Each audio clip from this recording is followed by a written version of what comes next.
Hi, welcome. It's time for coffee with me. I'm Susan Buchser-Lochocki, running for President of the United States with the Green Party. This is my kitchen. Welcome. Today is Thankful Thursday, July 2nd, and today I'm thankful for the teachers. I like teachers. They're the future, they touch the future. They inspire and bring out the best in our children and guide them towards whatever the future is going to be. They're very important. They're the second teacher, actually. Parents are the first teachers of children, and teachers then are the second ones. And they play such an important role. And I have to admit, in my lifetime, I've been blessed with mostly really good multicultural teachers and multicultural experiences in school. I think looking back at my life, what I remember most are, the cultural experiences that helped me in the classroom to understand different things that were going on in the world and life around me. I think I talked in a previous coffee about when I lived on Guam. We once did something called the Guamanian stick dance, which was a lot of fun to learn and to be a part of a show and do that. That I enjoyed thoroughly. I also remember I think it was junior high in Rochester, New York, where we did a model UN where everybody had to be a country.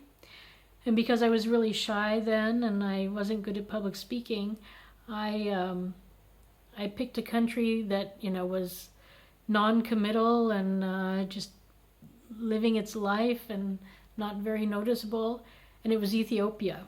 So for that year I represented, or for whatever that project, I was Ethiopia. And so I didn't have to do a lot of public speaking, I could just sit around and if I had to vote, I could vote, but I didn't have to say much. Because it was a quiet country then and not much was going on when this was happening.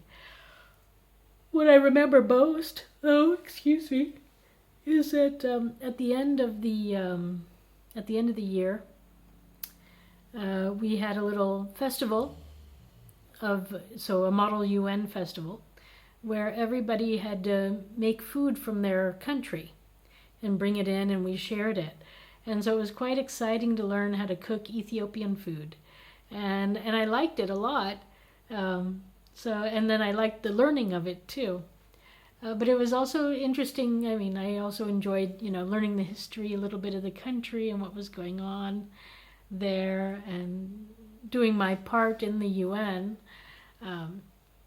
But the feast at the end was great. And it went on to inspire me to, eventually when I moved to New York, there was a restaurant just sort of in Chinatown. It was called Abyssinia. And it used to be my favorite hangout on a Friday night. So I had a friend of mine, and we used to go there almost every Friday and get Ethiopian food. It was wonderful. Yeah, that was good. Then, when I went to Parsons, we also had a diverse group of teachers, and we learned a lot about different people from all over. We had, of course, models that were coming in exotic clothing that we had to draw. And so that was also a really great experience, a multicultural way of learning and life. So I enjoyed that. I think also what helped, and although this wasn't real being in school teaching, but it is a form of teaching, was the Girl Scouts. In the Girl Scouts, this is an after-school activity where kids get together. We had a lot of different craft and assignment work where, as you finish something, you would get badges for it. So you had to learn how to cook something, or you had to learn how to sell something, or you had to learn how to, I don't know,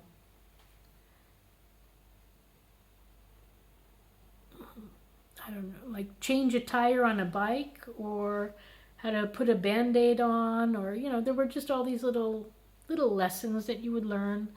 So, there are these also satellite learning things that go on that are also quite nice.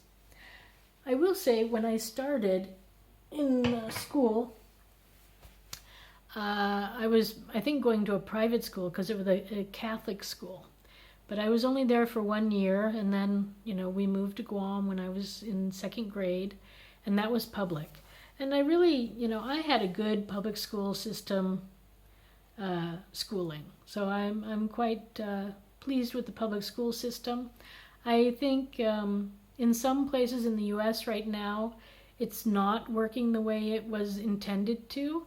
And then with these charter schools that have come in, I think they are, they're sort of a glorified private school. So I think, for me, the charter schools, they need to decide if they're a private school or a public school, but they can't be both. And right now, I think charter schools are both.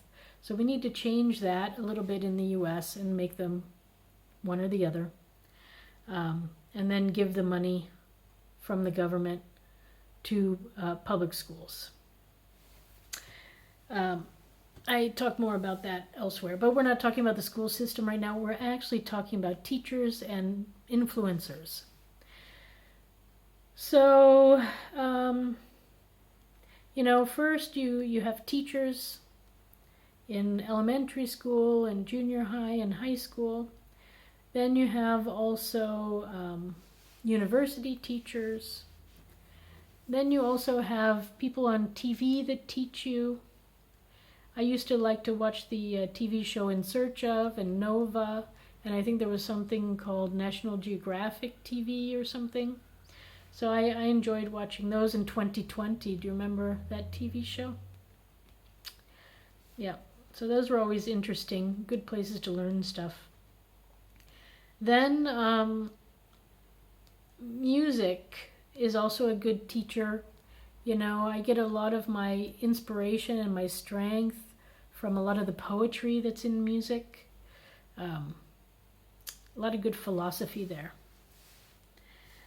And philosophy is also an important thing to learn, So today we have the internet and TED Talks and university talks and just all sorts of people on the internet talking. And they're also teachers. So motivational speakers and stuff, they're all teachers. What I want to also do is talk a little bit about Jessie's schooling and her situation. She was, first she was in kindergarten recovering. First she started to go to a preschool. And she only made it through, I'm going to say, I don't know, not long. And then she had to stop. But the little experience she had there was good. Making friends and having experiences away from home. So that was good, but she got sick. And then it didn't work anymore. Or actually, no, I don't even think that was at the beginning. I think that came a little later during one of the breaks. Yeah, no, I think I'm remembering that wrong. So, what I will say is that I know when kindergarten started, she was just finishing up her first treatment, and we were still not sending her every day to kindergarten, especially not on swimming days, because there's